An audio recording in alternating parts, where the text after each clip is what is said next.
3 अहम काम जो आपकी सरकार ने किए मेरी नजर में, एक ट्रिपल तलाक, जिसको लेकर आज भी प्रधानमंत्री ने अपने खत में लिखा कि हमने उसको हिस्ट्री के डस्टबिन में डाल दिया है। दूसरा सीएए का लागू होना, और तीसरा 370 और 35A का हटना। इसके साथ ही राम मंदिर के लिए ट्रस्ट भी आपकी सरकार ने अब बना दिया है। तो ये 3-4 बड़े अहम मुद्दे थे। इसके अलावा ब्रेक इस पर कोरोना से लग गया, लेकिन ये जो प्लानिंग थी, आपको लगता है कि ये विरोध का पर भी अभी लॉकडाउन लगा है कोरोना की वजह से, विरोध क्या पूरी तरह से संभल गया है, या आने वाले वक्त में जब परिस्थिति सामान्य होगी तो फिर से शुरू हो सकता है? देखिए, जहां तक ये मुद्दों का सवाल है, ये कोई आज के मुद्दे नहीं है। देश आजाद हुआ तब से मुद्दे चलते आ रहे हैं, हर एक मुद्दा। शरणार्थी आजाद पार्टीशन के वक्त से आए हैं। 370 टेम्पररी कर हमारी संविधान सभा ने इसको रखा था। राम जन्मभूमि का केस देश का सबसे पुराना केस था, और 35A भी 370 के साथ जाना ही जाना था। और ये सारे मुद्दे जब से मेरी पार्टी राजनीति में आई तब से मुद्दे। तो आपने कहा इस पर आपका असर है, ऐसा नहीं है। देश के प्रधानमंत्री जी ने दोबारा जनादेश मिलने के बाद 60 सालों से ये सारी समस्याएं देश की एकता और अखंडता के साथ जुड़ी हुई थी, सामाजिक न्याय के साथ जुड़ी हुई थी, और जन भावनाओं के साथ जुड़ी हुई थी। ये सभी समस्याओं का निराकरण लाने का निर्णय किया, जिसको मेरे डिपार्टमेंट ने इम्प्लीमेंट किया। जहां तक विरोध का सवाल है, मैं कई बार कह चुका हूं, पार्लियामेंट में भी मैंने कहा है कि सीए पर मैं पूरी चर्चा करने के लिए तैयार हूं। इससे किसी की नागरिकता नहीं जाने वाली है।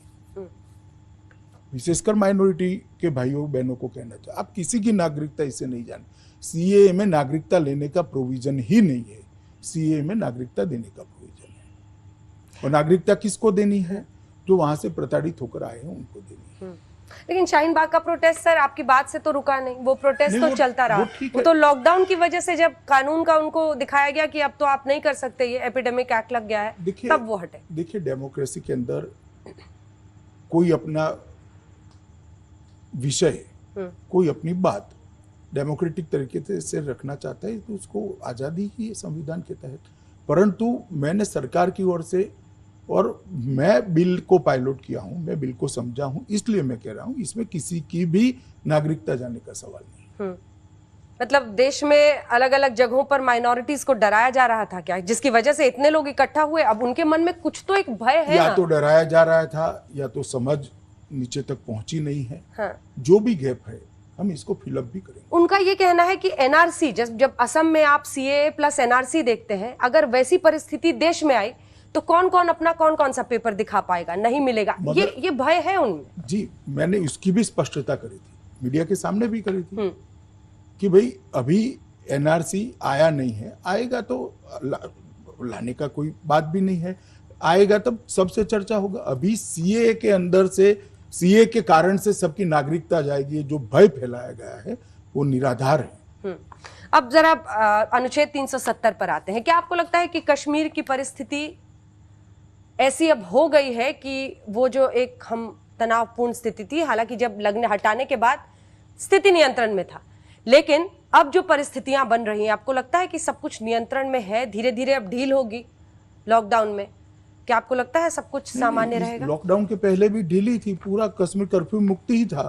कहाँ कर्फ्यू था? लेकिन महबूबा मुफ्ती जी तो अभी भी भाई, महबूबा मुफ्ती कश्मीर नहीं है ना, महबूबा जी को भी अपने घर में रखा गया है। अभी फारूक अब्दुल्ला जी को, उमर अब्दुल्ला जी को, सबको छोड़ दिया गया है। अब गिने चुने 25-30 लोग हैं। महबूबा मुफ्ती जी पर क्या विचार है आपका?